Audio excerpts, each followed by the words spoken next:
sniffing around your door. This other night I hear my heartbeat heavy, telling me I gotta have more.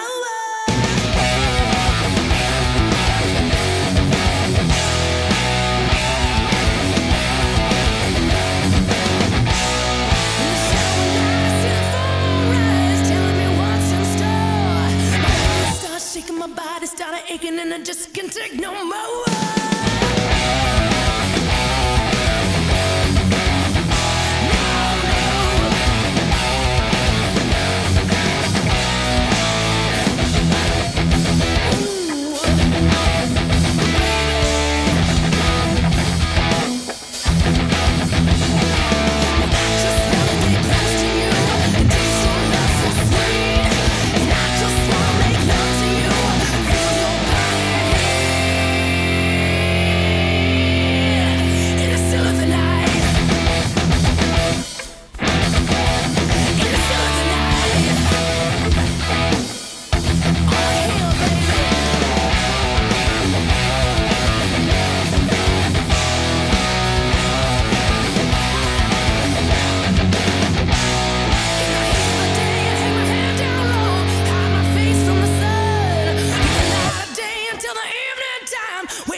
All right, YouTube, what's going on?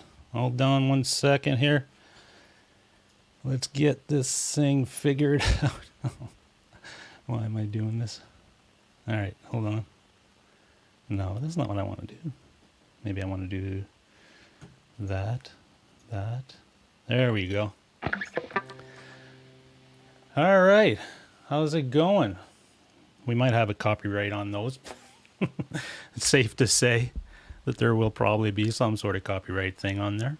But that's okay. As long as it's just a claim, we'll be fine. I figured why not end the year right? Can't believe that it's we've only got one more day left in 2019. Let me check my audio levels here. Looks like everything's good. I'll bring down the gain on this mic for a second here.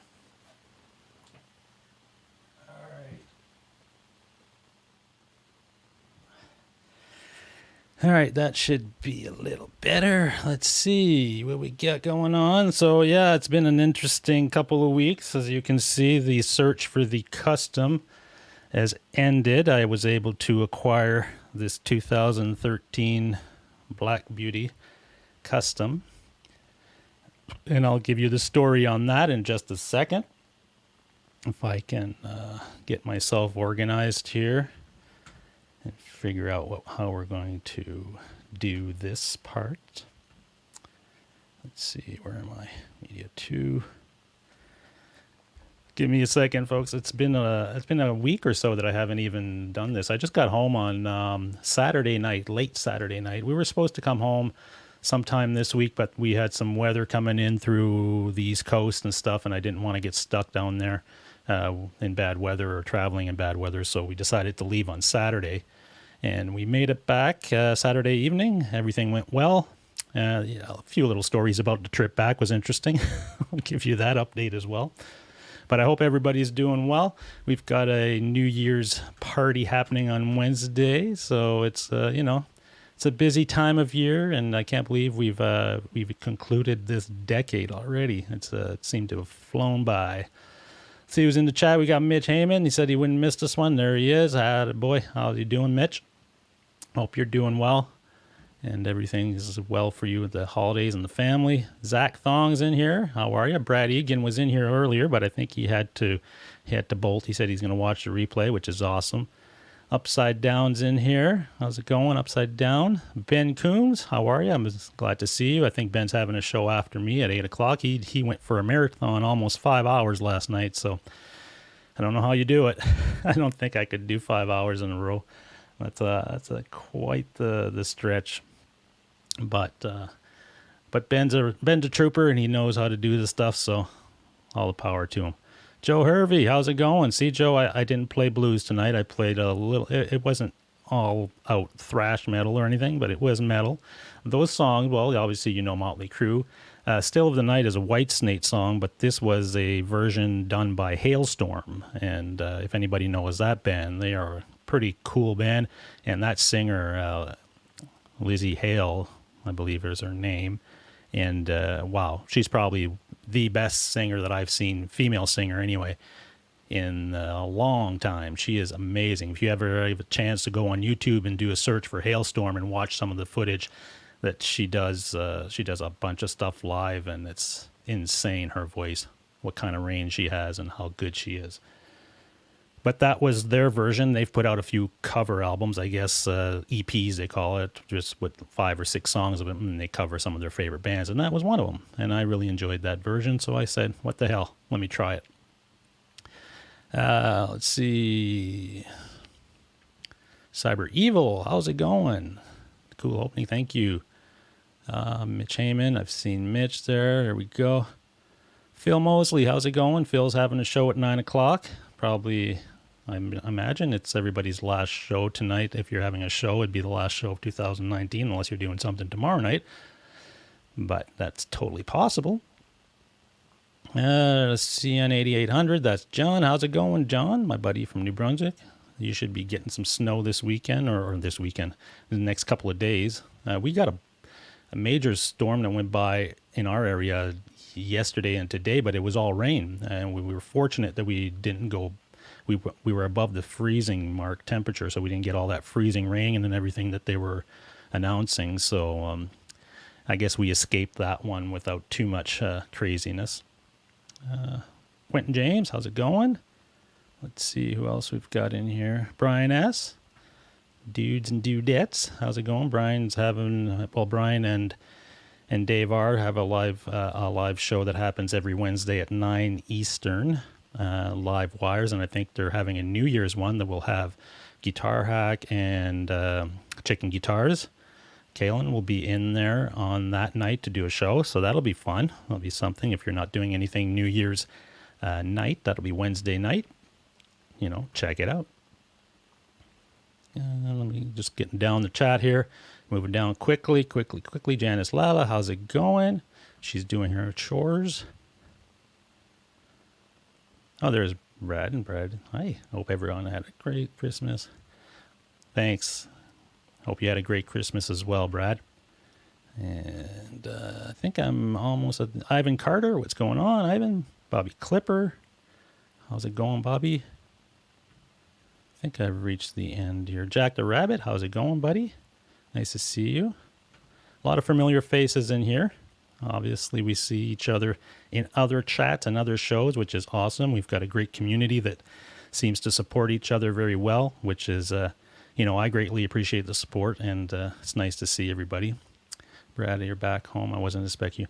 Yeah, you know what? We kind of play it by ear coming back from the East Coast when we go down for the holidays. For Christmas anyway, because it depends on weather. So, like, we could have stayed all week because we're off this week, me and my wife. But with the weather coming in and stuff, we wanted to be back specifically by Friday anyway, because the motorcycle show is in town here in Toronto, and me and my wife always attend that. And we like to go on the Friday because it's a little bit less hectic. Saturday and Sunday at the motorcycle show, it's really packed and it's hard to see stuff and talk to people. So we're going first thing Friday morning. So we wanted to be back for that, and with the weather coming in and stuff, they're having a storm in the East Coast. It'll last a few days, so we came home a little early. But that's okay. We saw everybody. We saw the family, and it was good. Will Dunham, how's it going? Happy end of the century. Yeah, absolutely. It's been quite a decade. Let's see. I think I'm at the end here. Chicken Guitars, there she is. And if I missed your name or anything, I'm really sorry. Just tag me, and I'll get to you a little later in the broadcast. Let's see, I think I've got Dale Palmer's in there. Last show we gave away 2 pedals, and I believe Dale was one of the winners. David Ennis was the other winner. The guitar pedals were mailed out on the 19th, I believe. So if you haven't received them, you should be receiving them this week. I know with the holidays and stuff, sometimes mail delivery can be shifted as far as schedules, so I hope you get it soon if you haven't gotten them. There we go.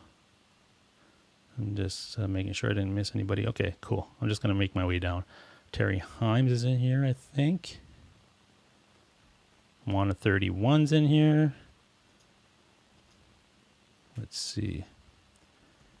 Looks like everybody's in. All right. So yeah, I guess everybody can see the new beast here. Here she is. It's kind of weird with that light on there, but you can kind of get a good look at her. It's an amazing, amazing guitar. I'm telling you, I've been actually more impressed with it than I thought I would be, because I really wanted it because it was that iconic, you know, the custom is an iconic range in the Les Paul, and I'm a huge Les Paul fan, and I've said it many times that there's 3 Les Pauls that I've always wanted, and that was, you know, the R9, the gold top with P90s, which is the R6, and this one, the black custom, and I thought, you know, it's a great guitar. I've played them before, and this is a custom shop guitar, so it's fairly light. Fairly light. It's light for a custom. It's the heaviest Les Paul that I have, but it's still very light compared to some of the other ones that I've had that aren't custom shops. This one comes in at about 9.3 pounds. So, you know, for a Les Paul, it's kind of light, because I've had Les Pauls that were above 10 pounds. So, with that said, it's in that range that I like as far as that goes. The neck is, I don't know if you'll be able to see it on camera. Hold on. Oh, here we go. Let me move my mic and I'll try to get it closer to the camera. You'll see that the neck profile it's not as big as an R9 or an R6, but it's not as small as, like, it's not a 60s neck or an RO neck or whatever, but it's got a little bit of heft, but not as much as an R9. So and it makes it very, very comfortable to play. Like it's one of these guitars out of all my Les Pauls that I own, I think it's the one that I can play lead on the best. I don't know if it's the fret height or the fret size. They are a little smaller fret. It's not a fretless wonder like you've seen, when you research these things. There's some that are flat frets and they're called fretless wonders, but they're just a little less tall than the ones I've got on my R9 and R6. And it makes it very easy to play. And when I picked up this Les Paul, so let's talk about the story about how I found this Les Paul.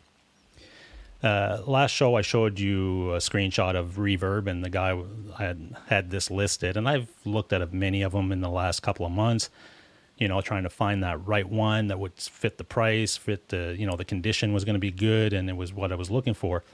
But I found this one on Reverb just a few weeks before I went on holidays.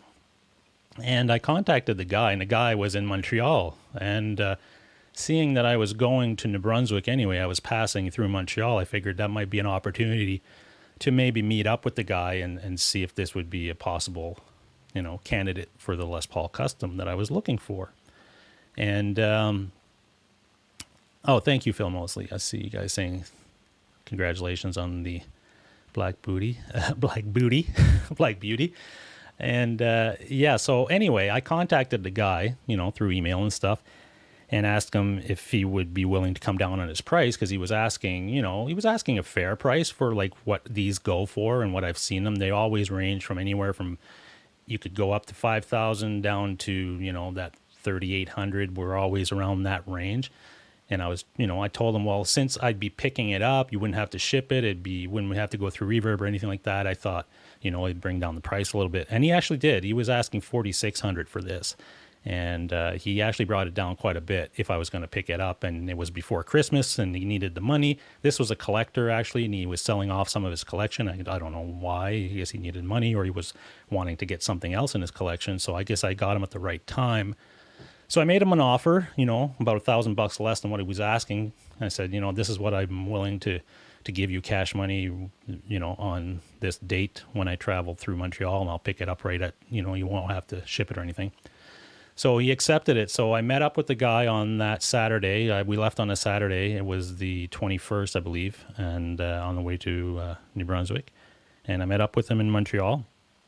As soon as I saw the guitar, I was like, man, this thing is in immaculate condition. Picked it up, felt great.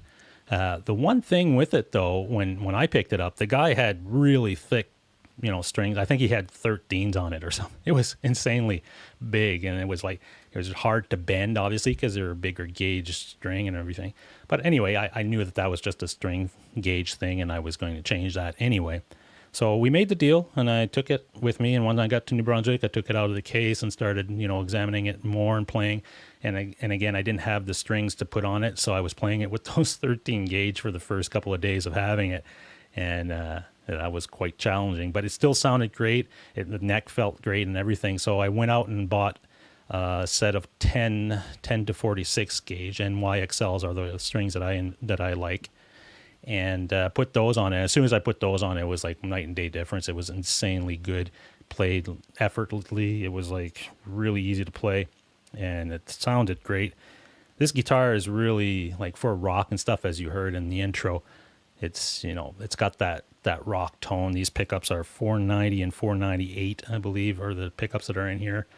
And some people like them. Some people like other ones better than these. I didn't really know if I was going to like them, because I've heard, different opinions on it, but man, I love them. I really do. I think that they are amazing. All my Les Pauls are different, which is what I like, because they have their own character. They have their own sound. They have their own feel. So every one of them is different. So that's cool. So that was the story about this one. And I was fortunate enough to get it before the year ends. So there you go. The search for the custom is over. And let me see if I got anything. David Ennis says he received the pedal. Awesome. Glad to hear that. I don't know if Dale Palmer, did you receive your pedal anyway? Let me know in the chat here if you have. Let me see if I missed anything here. Brad Miller says now you need a white one to match. Yeah, easy. That's what the guy said when I picked this one up, my wife said, this is his last one there. And the guy looked at me and laughed. He said, yeah, that's what they all say. But no, I don't need another guitar right away. The Sir back there, no, sorry, this side of me is, I believe, sold. I'm meeting the guy tomorrow in Barrie, so I think it's sold. I know more tomorrow when I meet up with him. And that will leave me with the 3 Les Pauls and the custom shop Telecaster, and those are what I'll be using for the foreseeable future. I mean, I never say never. Something comes up, or I see something, or a deal comes up that I really like or that makes sense, then I don't have a problem. That's why I say I never say never. But right now I don't see anything in the future. I'm very happy with what I have. Right now I'm just playing through my Helix, of course.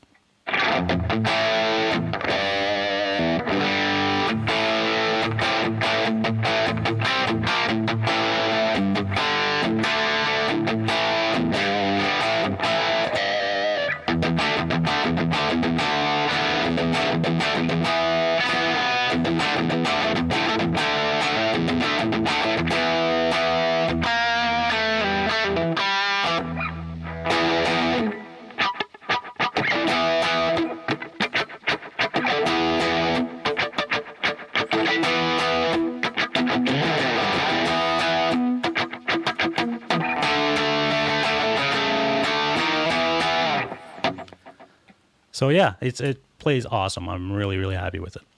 Okay, so let's see. Jack the Rabbit says, I had a few Les Paul guitars. It was like wearing a ball and chain. Oh, I don't know about that. I mean, I really like Les Pauls are my favorite guitars. Obviously, everybody knows that, and that knows me in the community anyway. I think I say it enough. Chicken guitars. So guitars generally, comfort by weight can be compared to newborn weight. 8 pounds 6 average. 9 pounds might do some. Oh, really? Okay, well that's good to know then. I guess we have to look at it from that angle. What Chicken Guitars just said. We look at it like a newborn's weight. Oh, I think it just jumped on me here. Thank you for the congrats. I'm just seeing a bunch of congrats in here. So mahogany, yeah, it has a maple cap. It is a maple cap on these. I know in the earlier ones, I believe the 57s and stuff were all mahogany. I'm not sure. Maybe Dave R's in here. You might be able to tell us.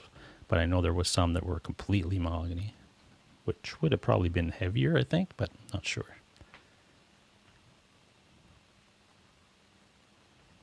Okay, so I'm back down to the bottom.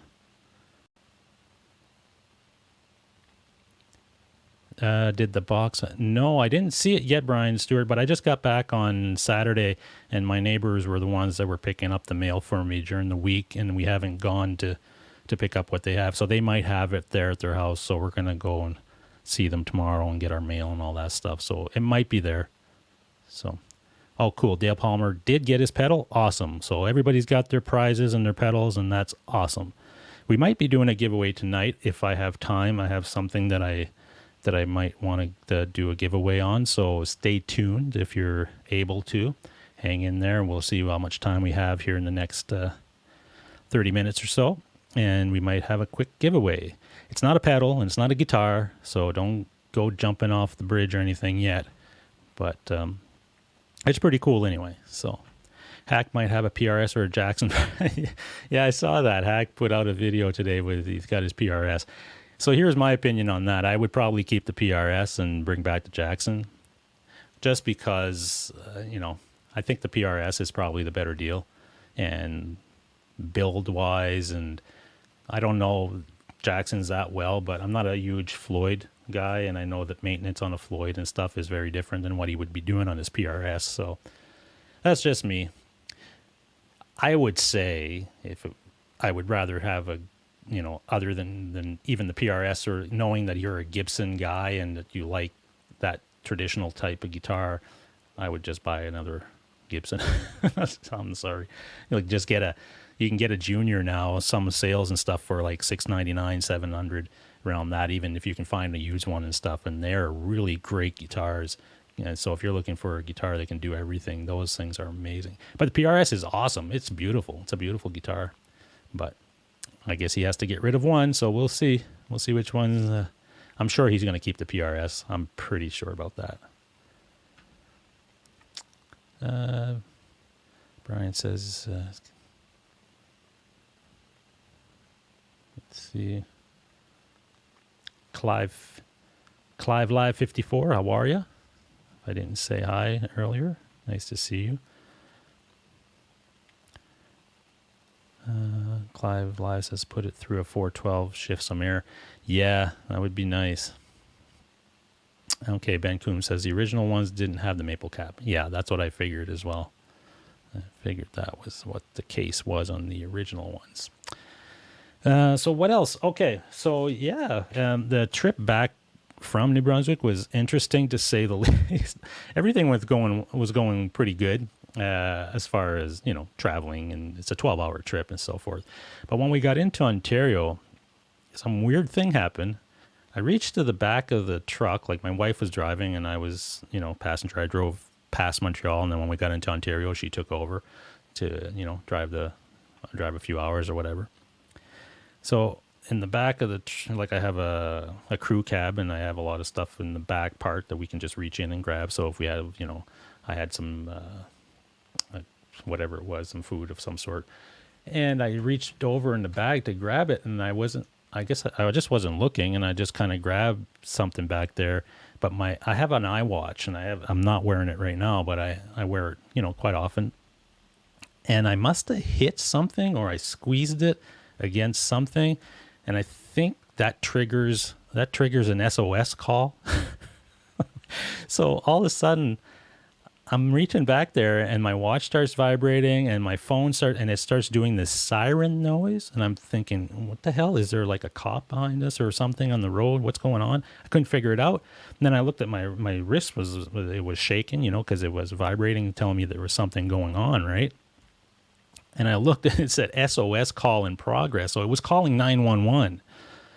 And I was like, what the hell? You know, I'm trying to shut it off or whatever. So I hit cancel. And I thought, okay, well, that's kind of freaking weird. And it canceled it. I thought, okay, well, whatever, no problem. Well, not even probably 5 minutes after that, we're just driving down the road, and all of a sudden I get a call from the OPP dispatch, which is a, you know, police, you know, force in Ontario. They're calling me. So I'm there, oh, jeez, what the hell? So then I answer it, right? And then the OPP says, we received a call from this number. It's 911. Is everything okay? And then I try to explain what happened. I said, yeah, something happened with my iWatch. I must have triggered something. It's the first time that's ever happened. I didn't know it was actually calling, so I canceled it, and I guess it didn't cancel. So I was trying to explain this to the OPP dispatcher. And so then they start asking me all these questions on the phone, like, you know, what's your name, and where's your address, and what are you doing, and where are you? And they could actually see me on the satellite because they knew, because as soon as I said where I was, and they could tell, and they actually said, oh, okay, we can see you're here and there, and everything's okay, you're sure? And I said, yeah, it was just a mistake, blah, blah. And so then, you know, they let it go. Didn't think anything of it. Hung up. Well, not even 15 minutes later, another OPP calls me, another cop. This one is a constable something or whatever. They call me. Oh, we received this call. And I said, yeah, I just talked to your dispatcher about 15 minutes ago, letting them know what happened or whatever. But this guy was more like direct. Like he was really like, yeah, well, we want to make sure who's in the truck with you. And I say, well, my wife's with me. And then they say, can we talk to her? And then she's, you know, talking because it's going through the truck system so she can hear it. So she says, yeah, I'm here. Everything's okay. And they start talking, asking her questions like, are you sure you're okay? Like I'm almost like, I think they think that, you know, I could have kidnapped her or something. Like, I don't know what the hell's going on. And my wife is like, she always gives more information than she needs to with anything. So she starts going, yeah, everything's okay. Everything's okay. Like going like almost too obvious that everything's okay, but almost like if you're on the other end and you're listening to this, you're thinking, okay, she's being pushed to say this or something like that.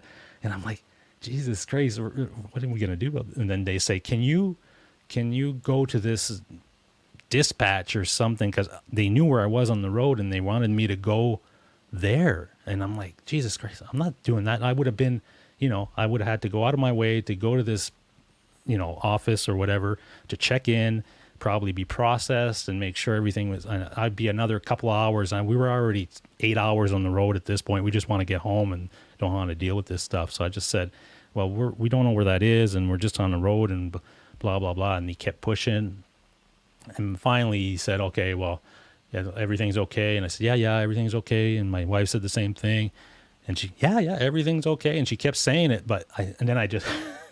I just slapped her arm and said, shut it, don't say any more. Every time she spoke, it seemed that they were more thinking that there was something wrong, and they were pushing us to go to this friggin' dispatch. So by the time we got done with the conversation, I guess the guy figured out everything was okay, and he said, oh, no problem, okay, so he let us go. But my God, talk about a friggin' thing. And so now every time I haven't even worn my watch since then.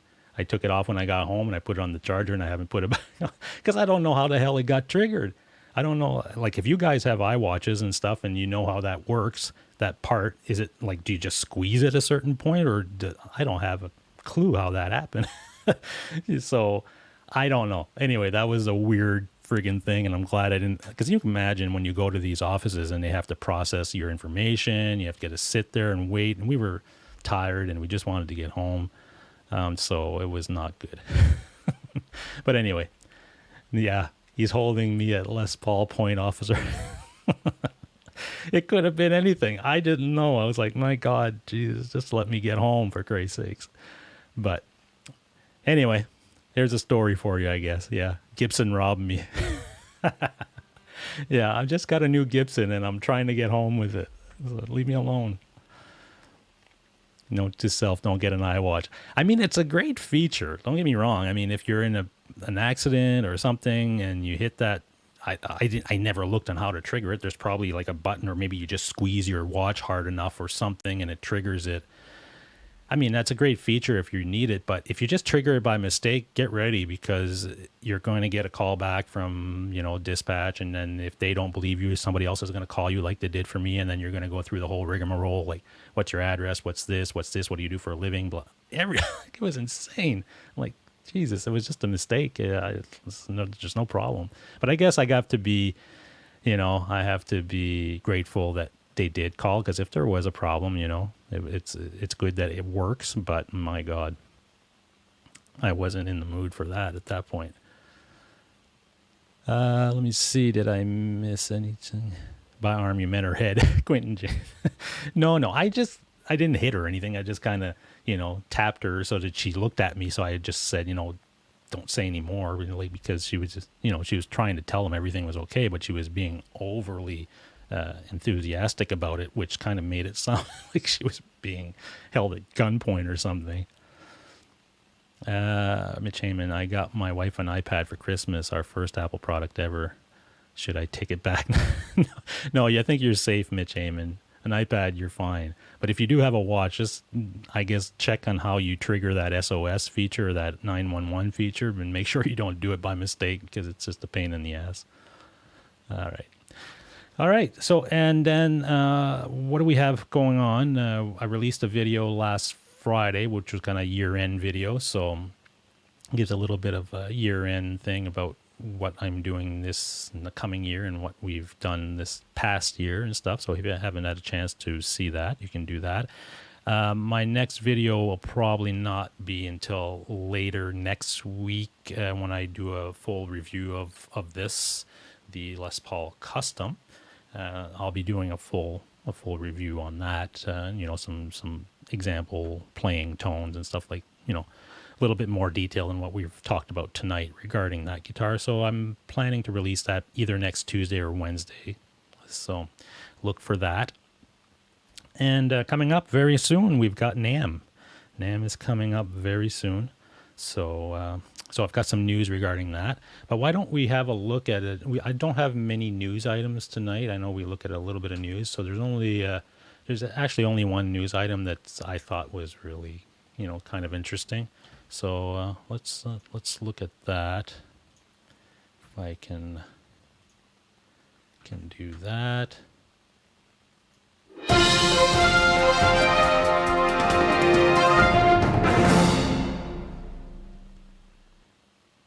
Wow. Man, that's so loud in my headphones every time that friggin' thing goes off. I know it's okay on the levels here, but man, in my headphones it's crazy. All right, so let me go to my my screen there. Let me take that off the screen. Let me put that on. Put that up there. Will that work? No, that's not what I wanted. GFX1. There we go. And I need to do that. All right. So we always look at this day in music or back in history. So 1968 was a big year on this day. Back in 1968, it was Led Zeppelin. They actually is Led Zeppelin, but they were being called, they were advertised, I guess, as Len Zeppelin for some reason. Some of the ad companies were either got it wrong or didn't know how to say it, and they put the poster out with Len Zeppelin. But anyway, it was their first ever gig in North America back on this day in 1968, and it was at the Gonzaga University Gymnasium in Spokane, and they were opening up for a band called Vanilla Fudge. So I thought that was kind of interesting. If you're a Zeppelin fan, I mean, 1968 back on this day was a pretty big deal because it was their first ever gig in North America, and we all know what happened after that. They blew up pretty big worldwide, and people knew who they were at that point. So yeah, it's that was pretty much the only. There's a couple of other news items that came up here, but nothing. There was something with the Rolling Stones performed at Studio 51 in Soho, London, on the same bill as Jimmy Powell and the Five Dimensions. So I don't know if that was. I guess it doesn't really say much more than that. The Stones played a regular Sunday afternoon gig at the club from 4 p.m. until 6:30. So I guess they were regulars at this club. And Five Dimension, I guess, featured Rod Stewart. Interesting. So that was back in 1963 on this day. So the other thing I wanted to have a look at, since we were talking about NAMM, were some of the rumors around NAMM, what's expected or what people are talking about and what might be coming at NAMM. And so just a few things that I saw on this rumor site that were, interesting. I guess there's a lot of talk about Fender. We're going to be releasing some signature models and primarily focused on female artists, I guess, this year. So they're look for Fender to be releasing some guitars that'll be geared around signature models for female artists. And there'll also be a new Jim Root Jazzmaster, apparently. Also confirmed by Mooney, yeah. So, as well as a Joe Bonamassa 51 Nocaster, which will probably be a lot like the one that I bought just about a month ago here, the custom shop Fender back there. You can see that Telecaster is a 51 Nocaster reissue. So I'm imagining that what they're going to be releasing as a Joe Bonamassa reissue or signature model will be very similar to that, because I've seen Joe in concert and he actually plays the actual 51 that he has, which is exactly what I have as far as the configuration. So we got a humbucker in the neck and we've got a single coil in the bridge, which is exactly what I have. So that's interesting to see that they'll be doing something with that. Let's see. I'm just going to go back in the chat, make sure I didn't. I sold my watch collection and bought guitars. Get more use out of the guitars, actually. Yeah, I imagine. Let's see if I missed anything. Zed Leplin. Zed is dead. Yeah. Terry Himes, how are ya? Okay. Brian Stewart says he drove Rod Stewart in a limo. Just me and Rod. Wait, that didn't come out. Just me and yeah, that didn't come out right. Oh my God. Yeah, you've got some crazy stories about the people that you drove when you were doing the limo stuff. Let me see.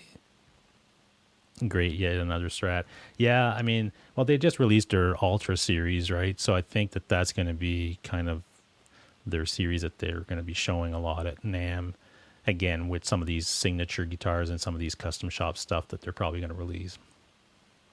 And Gibson, on the other hand, will be focused a lot this year on the custom shop stuff because they've got Murphy Labs.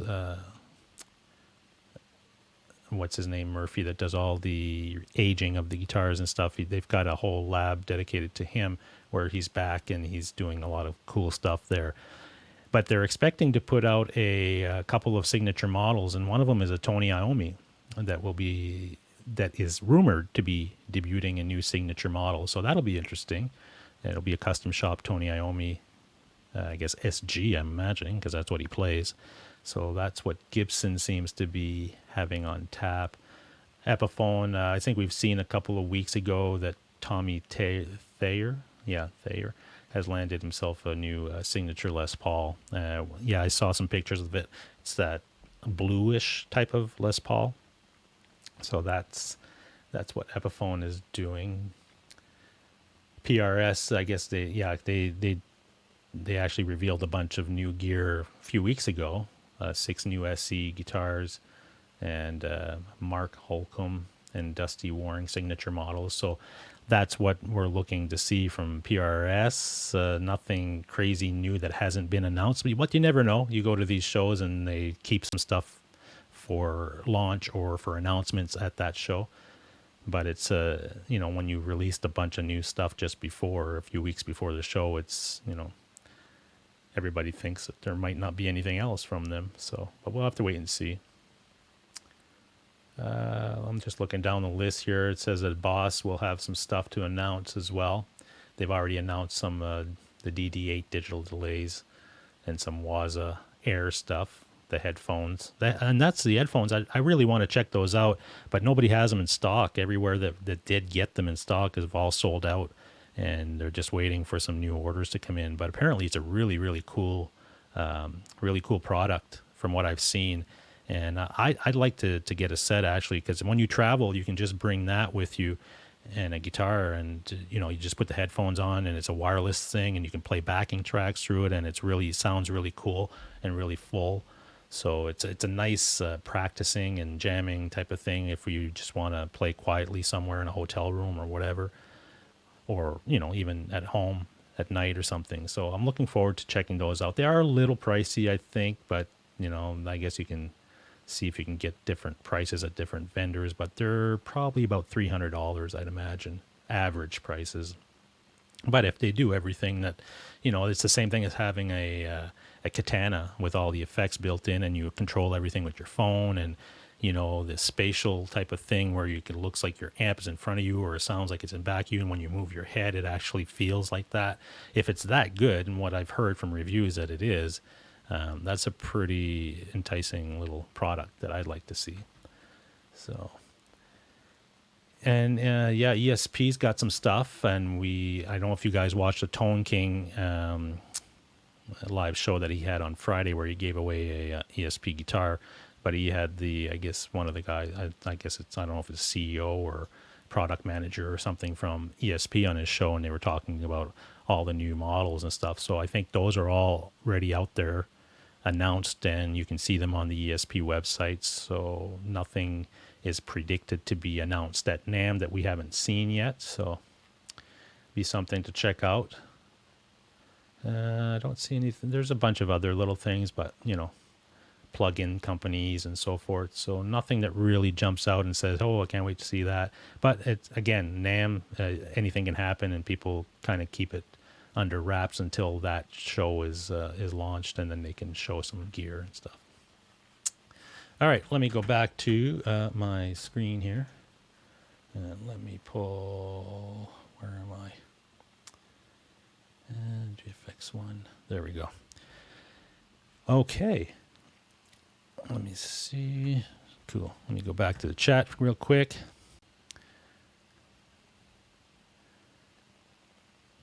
All right.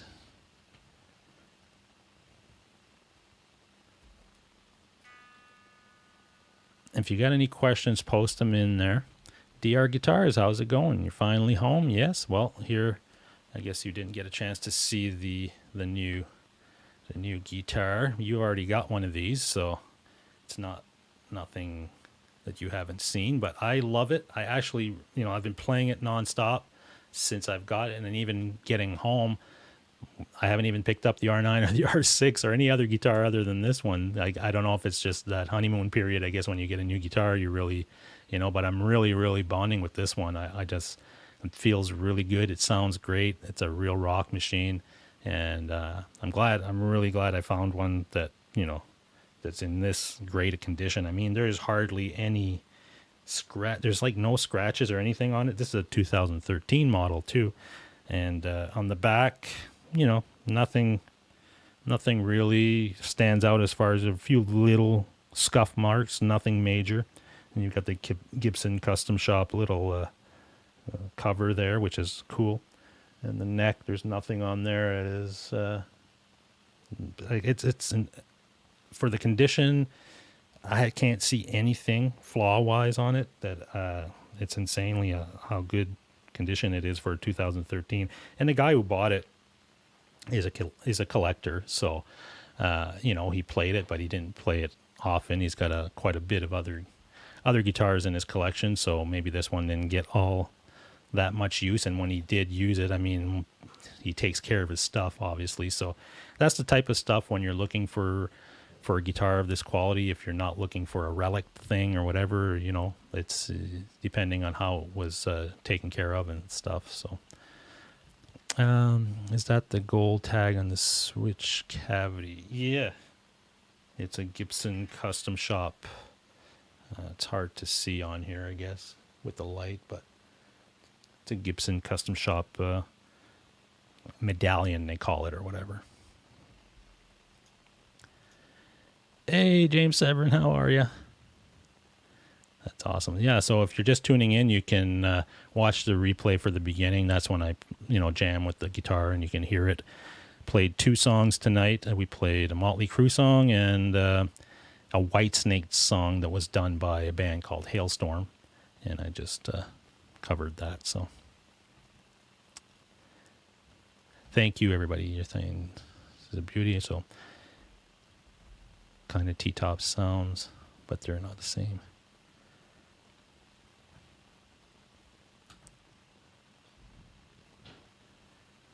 Yeah, I don't know. I like these pickups a lot. I know that Dave, you had some issues with yours, or you didn't really. I mean, you liked them, but there's other things that were better for you in your opinion. But I'm really getting along well with these pickups, especially with the patch that I've got dialed in for my Helix and stuff. It's a really rock type of sound. The neck pickup is really good as well. I just find that on the neck pickup, I like to dial down the volume a little bit, and I find it more usable. I don't like crazy amounts of low end. I like to have all the notes ring out without too much low end flubbing, they call it. So, but yeah, I'm really impressed with these pickups, to be honest with you. I've never picked up anything more expensive than a standard jack. Well, yeah, and I've played a ton of them. This year was quite an adventure trying to get exactly the guitars that I was looking at. And I've had standards, I've had, classic and traditional, and they're all great. There's nothing wrong with them, but Custom Shop is just another level of detail and, things like staying in tune and stuff, where some of the standards that I've played, there was always issues. The nut wasn't always cut correctly, or there was always little things. But the stuff that I have now with the Custom Shop stuff, I'm not running into any of those issues, so I'm very happy with them.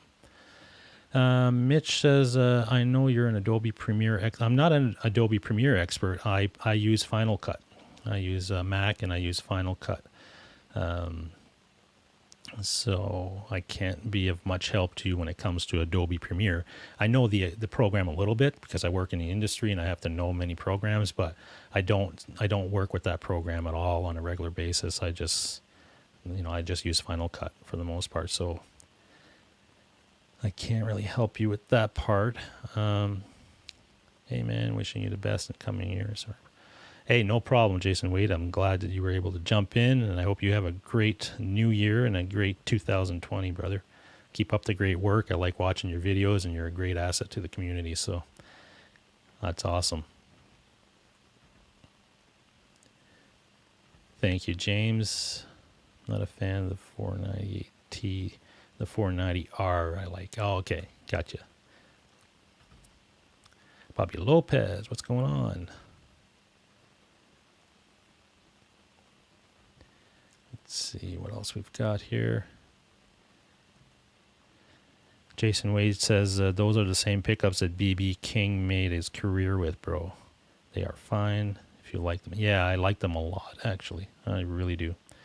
And what I like about it is that it's so different than my R9 and my R6, obviously. So it's really nice to have that variety in a Les Paul of different flavors type of things. So I really find this one, like when I'm playing higher gain stuff like that Whitesnake stuff or Metallica or anything like this is it, man. This is the guitar I'll be picking up to do a lot of that stuff. Not that the other guitars can't, but I think they're better suited for other types, when I'm comparing all the guitars together.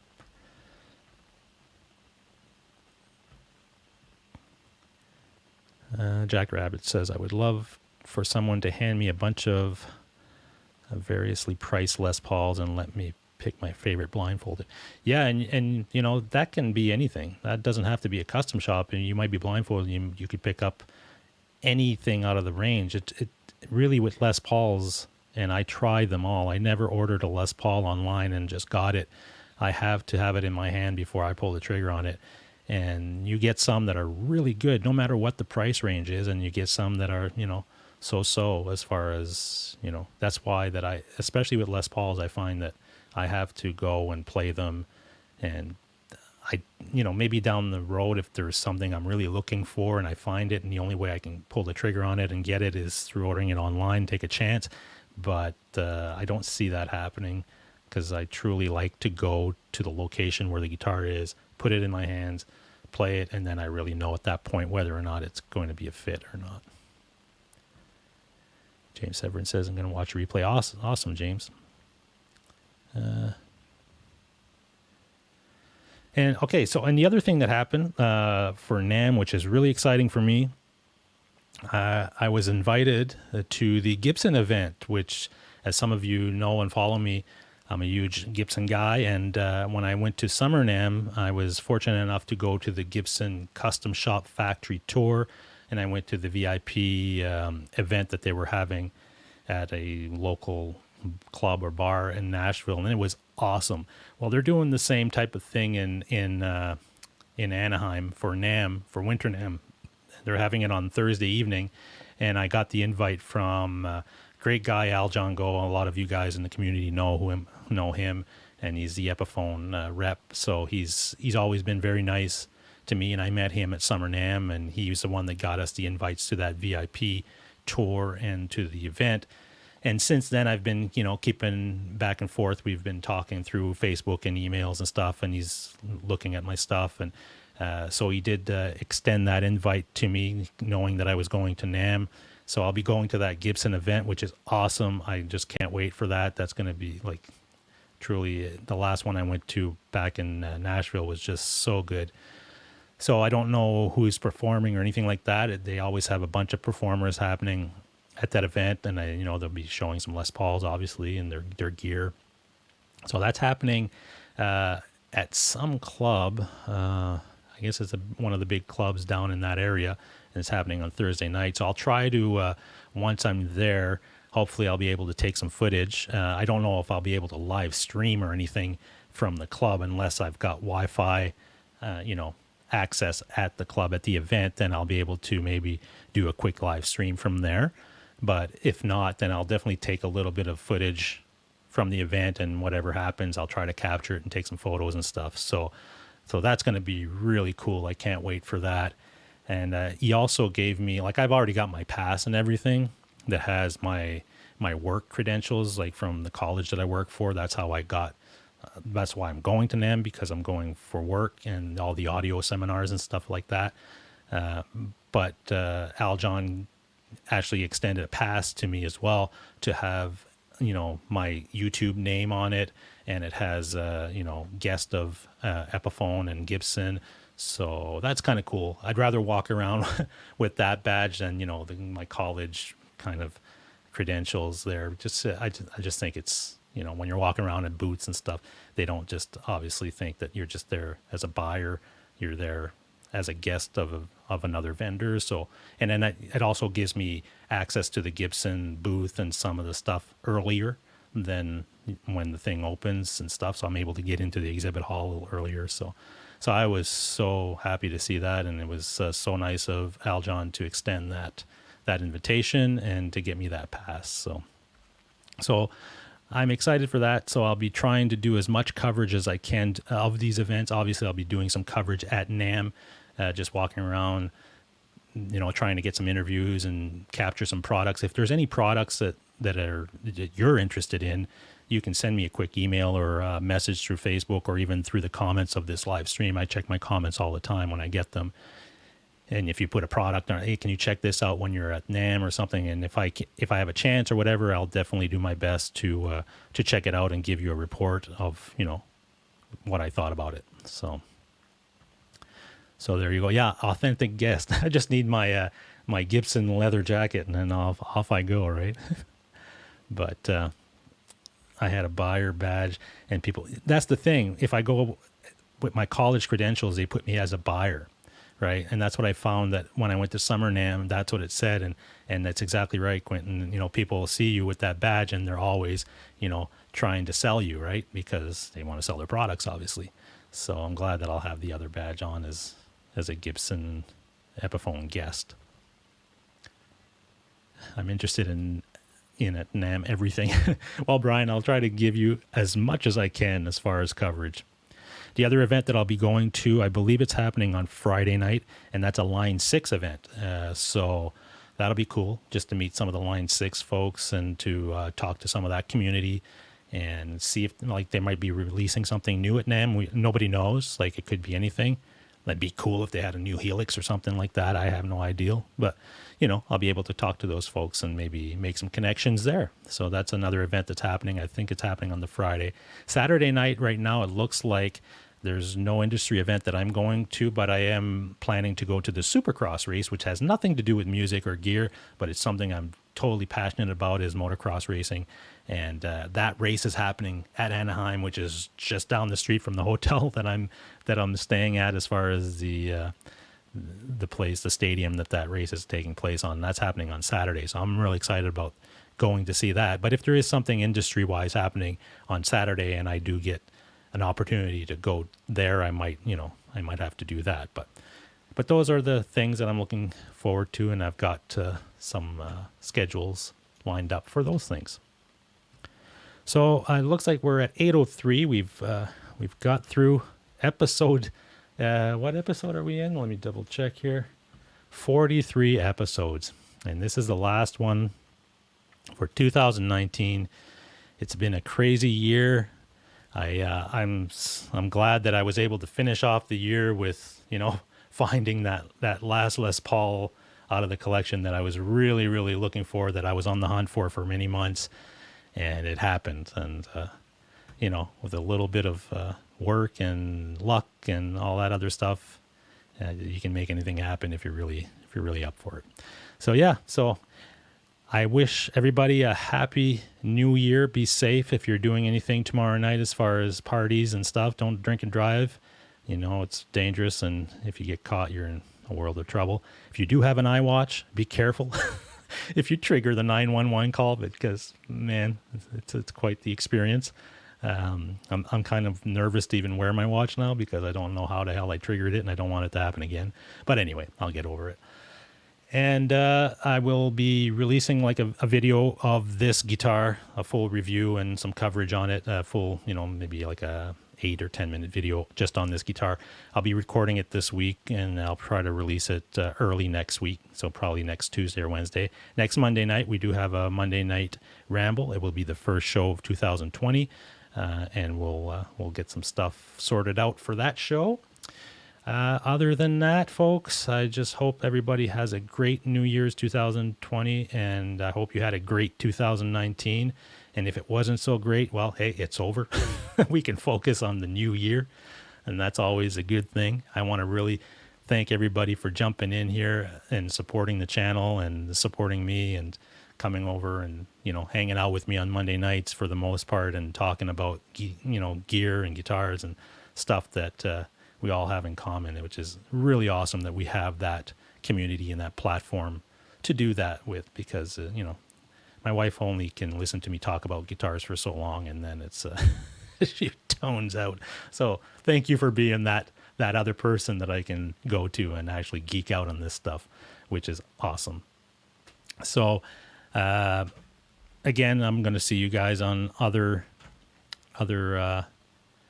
shows and other streams in the next few days. Remember Brian S. and Dave R's Guitars Live Wire on Wednesday at 9 Eastern. We've got Phil Mosley on at 9 o'clock tonight. We've got Ben that is actually on right now, so I'm going to tell you guys go check that out. He's usually on at 8 o'clock, but he's just started now. And and Guitar Hack is on Thursday night, I believe, and we'll see what he decides, if it's a PRS or Jackson. I think it'll be the PRS, but I could be wrong. But if I had to put money on it, that's where my money would go. And we'll see. Poo Ninja, how are you? Happy New Year to you. Ryan's wife is a real sweet. Yeah, she is really cool. And, she... Look all this stuff that I'm into, and she supports it 100%. Never a problem. All the stuff that I get into, whether it's racing or this stuff or whatever it is, she supports me, and it's really awesome. I give her a hard time sometimes. I'm trying to get her on this stream. Like, I'd like to do a show with her and introduce her to the community, and maybe just have a live stream of just questioning and answering between the two of us, and sharing that. But she's not showing interest in that right now, but hey, that could change in 2020. That'll be a goal. All right. So anyway, have a good rest of the week. Have a great New Year, and we will see you next Monday night at 7 o'clock Eastern. And we'll see you online with the rest of the community, folks. Have a great rest of the year, which is only one day. So, and play lots of guitar. That's what's important. All right, folks. Have a great day, and have a great night, and a great year. And talk to you soon.